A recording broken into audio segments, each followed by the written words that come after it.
In the year of 2000X, a super robot named Mega Man was born. Dr. Light created Mega Man to stop the evil desires of Dr. Wily. However, after his defeat, Dr. Wily created 8 of his own robots to counter Mega Man.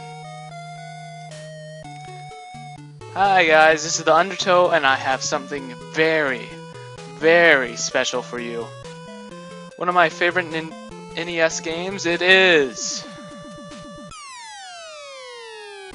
Mega Man 2 for the Nintendo Entertainment System, released sometime in 80, yeah, I don't know, who cares.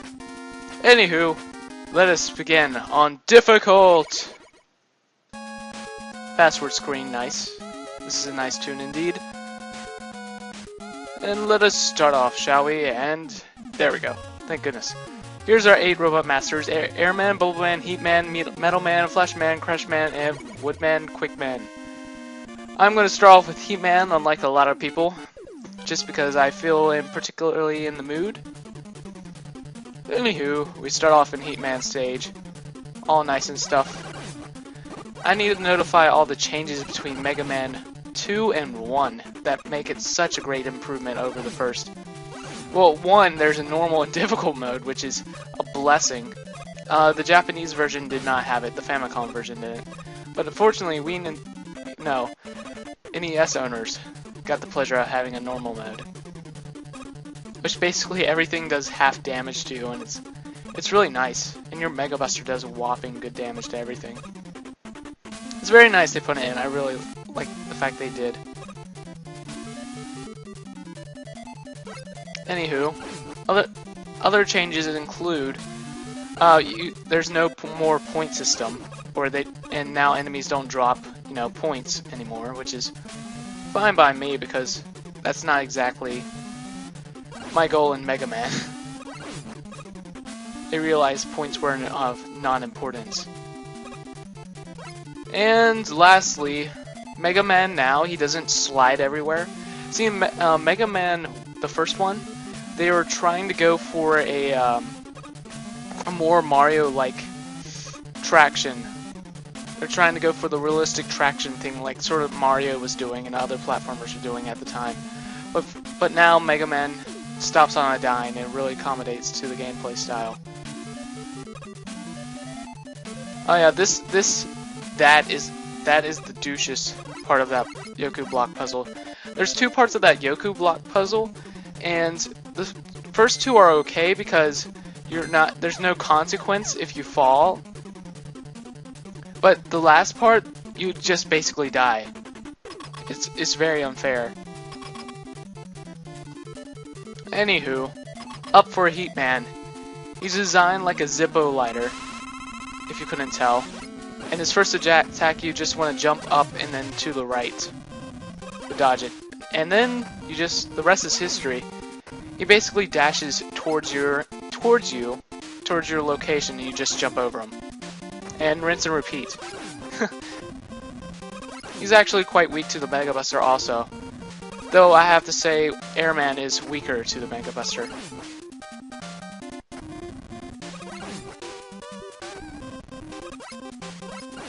And he should be dead anytime soon.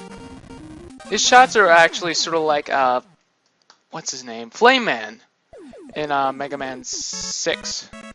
As in, when they hit the ground, they shoot up a wall of fire. But anywho, by defeating Heatman, we get equipped with Atomic Fire. Now, this is like the first chargeable weapon in Mega Man history, which is pretty cool. Item 1 completed. Get your weapons ready. Thank you, Dr. Light. Oh, jeez. Good stuff. Good memories. That would be nice if I could impersonate Edward Fudd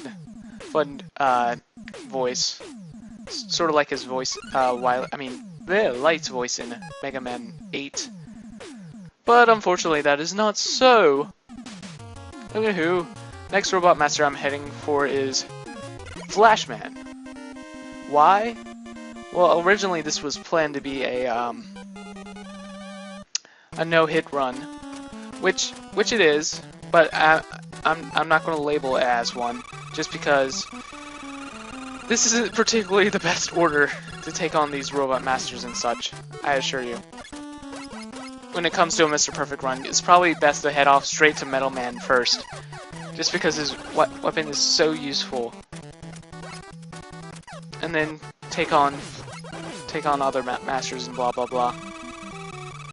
Anyway, I'm charging my Heat Blast up here just so I can destroy this Mecha Joe and hit. That's one of the great uses of a Heatman's weapon. Taking out Mecha Joes and just other stuff that's needed. Right here, I'm pausing and unpausing because that actually slows down your fall time to the point where I could dodge that bullet. I honestly do not know how I figured that out. Jeez. Also, the difference between like normal and difficult, some of the enemies have like a little bit extra something to their pattern.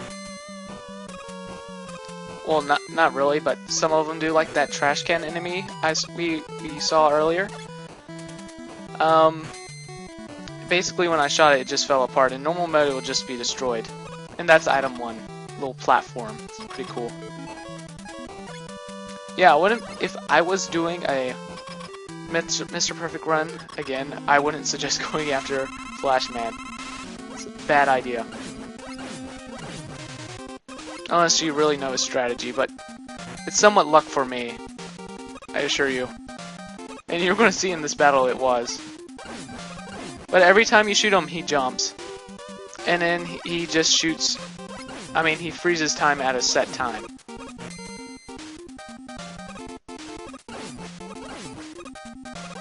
And yeah. So whenever you want to jump over him, just don't shoot. Don't shoot him at all. And you should be pretty good.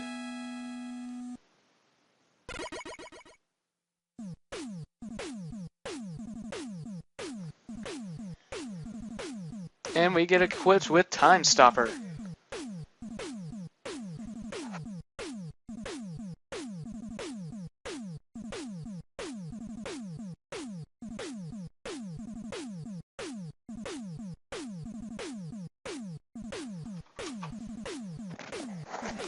Sorry about that. Have a grandparent on the loose. Anyway, we get equipped with item 3, which is a platform that climbs a wall, and we get the Flash Stopper, which is an item that can stop time only once, but you know, it does it for a long time, which does render it somewhat useless unless you know places where you can use it. Such as I do, and it's pretty useful for a Mr. Perfect run as also. Because there's several stages you can use it. You can use it in one-man stage.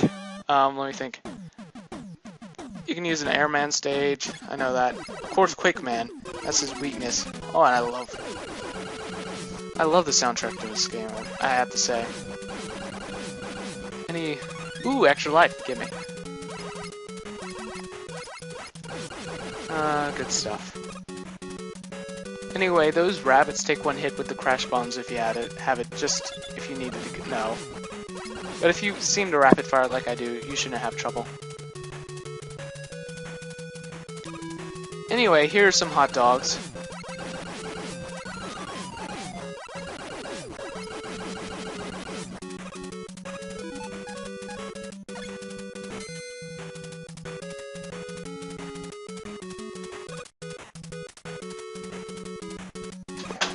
Anyway, by using Flash Stopper right here, I'm able to avoid 2 hot dogs, which is really useful, especially if you're doing a pacifist run. Because if you do a pacifist run, the only enemy you can actually, if you do a pacifist run right, where it's basically a challenge to see how many enemies you can not kill, that one hot dog is the only one you'll be killing in the game because you can't proceed past it. Even if you try, you know, using your vulnerability time and stuff. And you'll probably be wondering how you get past the guys who ride the clouds in Airman Stage, you know, for a pacifist run. Well, I'll tell you, you have to use item 1 in your vulnerability and a lot of E-tanks. Boy, whew. Jeez, it's brutal. It almost comes down to pure luck. There. But anyway, back to Woodman Stage. Nice silly rabbits. Right here, I just jump over this one. Yep. That's what I thought. Also, I like item 1. I find item 1 the most useful item in this game. The other item too, but I think item 1 is just because you can maneuver around all these different enemies and such. And of course get goodies. You can get a large amount of goodies just with item 1. Anyway, we're up against Heat Man, and we're going to be using his weakness, Atomic Fire, to destroy him. He's also slightly weak to the metal blades. And there's so much flickering on the screen.